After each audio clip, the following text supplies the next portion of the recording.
મોદીના પગ સ્પર્શ કરી નીતિશે બિહારની ઇજ્જત વેચી। ભાગલપુરમાં પીકેએ કહ્યું, રોજગાર માટે પીએમને મળ્યા ન હતા, સીએમ રહેવા માટે આશીર્વાદ માંગ્યા। વર્ષ 2025 પછી પણ સત્તામાં રહેવા માટે નીતિશ કુમારે પીએમ મોદીના ચરણ સ્પર્શ કર્યા હતા, જેથી 2025 પછી પણ મુખ્યમંત્રી બનવા માટે ભાજપને સમર્થન મળતું રહે। આ વાતો જનસુરાજના માર્ગદર્શક અને રાજકીય વ્યૂહરચનાકાર પ્રશાંત કિશોરે કહી છે।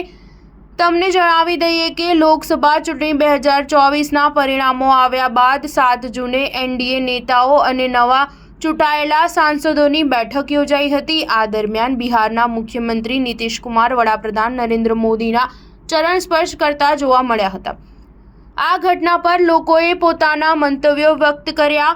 પ્રશાંત કિશોરે તેને બિહારનું અપમાન ગણાવ્યું હતું। તેણે શુક્રવારે ભાગલપુરમાં જનસુરજ અભિયાનની બેઠક દરમિયાન કહ્યું કે નીતિશ રાજ્યના મુખ્યમંત્રી છે, 13 કરોડ લોકોના નેતા કે જેઓ આપણું ગૌરવ અને આદર છે, તે આખા દેશ સમક્ષ નતમસ્તક છે અને મુખ્યમંત્રી બનવા માટે તેમના ચરણ સ્પર્શ કરી રહ્યા છે। શુક્રવારે એટલે કે 14 જૂને સભાને સંબોધિત કરતી વખતે પીકેએ કહ્યું કે દેશે થોડા દિવસો પહેલા જોયું જ હશે કે મીડિયાના લોકો કહી રહ્યા હતા કે ભારત સરકારની કમાન નીતિશ કુમારના હાથમાં છે।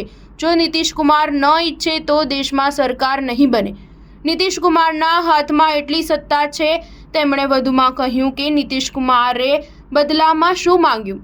બિહારના બાળકો માટે રોજગારી માંગી નથી, બિહારના જિલ્લાઓમાં શુગર ફેક્ટરીઓ શરૂ કરવા માટે કહ્યું નથી, બિહારને વિશેષ રાજ્યનો દરજ્જો મળવો જોઈએ એવી કોઈ માંગણી નહોતી। સ્ટાર ન્યૂઝ 7 હંમેશા સચ્ચાઈની સાથે।